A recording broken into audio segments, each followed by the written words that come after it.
Itong nabili nating sasakyan, hindi natin alam kung kailan yung huling change oil. Kaya para sigurado tayo at walang problema, i-change oil natin. Siyempre, ang gagamitin nating langis ay ang Dino oil.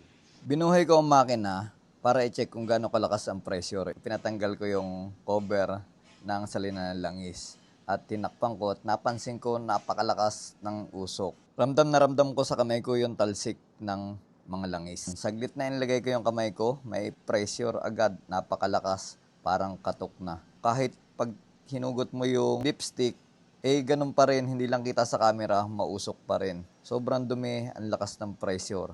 Kaya, kuya, ano masasabi mo? Blow by na daw. Sa edad na 15 years old ng sasakyan na to, kinakatok ni Kuya Abel dahil siya ay isang fanatic ng Isuzu. Nakikita niyo naman, ang kanyang service ay yung Isuzu Crosswind na araw-araw niyang gamit. Napakalaki na ng tiwala ko dito sa Dino Oil na synthetic diesel engine oil. Kahit saan sasakyan, ginagamit natin to. At ayan na, 8 liters yung ating kinuha. At ngayon lang din ako nakakita ng oil filter ng Isuzu. Ganito pala siya kahaba at mapapansin nyo, napakalaki na ng kamay ko. Lampas pa rin. Ang maganda pa rito, kapangalan ko pa, Big Oil Filter. Dahil may edad na ito sa sasakyan na to, kailangan natin silipin ng ilalim.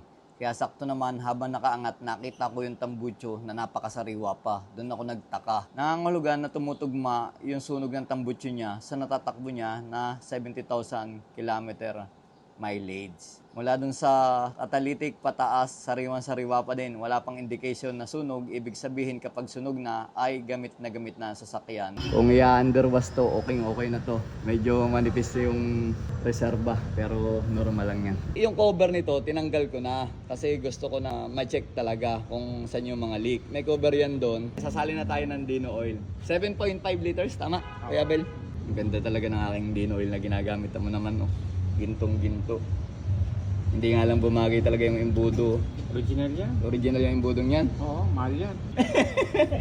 Yung kaninang ang lakas ng usok at saka talsik. Ang problema nito, Kuya Abel, is PCV valve. Ito kasing PCV valve, ayan. Pumunta ako sa Isuzu mismo. Umorder ako niyan. Nagkakahalaga na nasa 1,500. Ang PVC valve, ang ibig sabihin nun positive crankcase ventilation. Itong hose na to, nakakonekta yan dito sa air intake, dito sa air filter na sala na.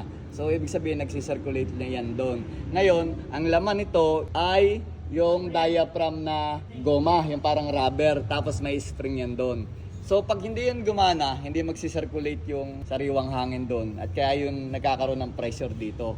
Mapansin nyo, ang lakas ng usok at talsik dito. Kasi kaya tumatalsik. Ipapakita ko sa inyo. Ayun, yung gear. Ayan, kung nakikita nyo itong gear na to, ayan, umiikot yan. Kaya once na binuksan mo itong cover na to, na salinan ng langis, sa lakas ng pressure ng langis, tatalsik yan pataas. Kaya napansin nyo kanina, itim na itim yung kamay ko. Ngayon, sabi ni Brother Abel, kapag wala daw talsik, doon na kayo nervyusin, kabahan.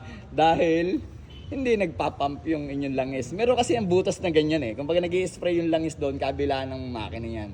Kaya, mas magandang malakas ang pressure, mas maganda sa makina dahil yun yung mismo naglolubricant. Alright? Tama? Napaliwanag natin na maayos? So ngayon, kahit pag binuksan ko yung dipstick kanina, may usok din. Ito yung problema niyan. Bibilin tayo. Ito yung klaseng yan. Ayan, diaphragm lang yan. After nating masalinan ng langis, siyempre, kailangan engine warm up. Ayos!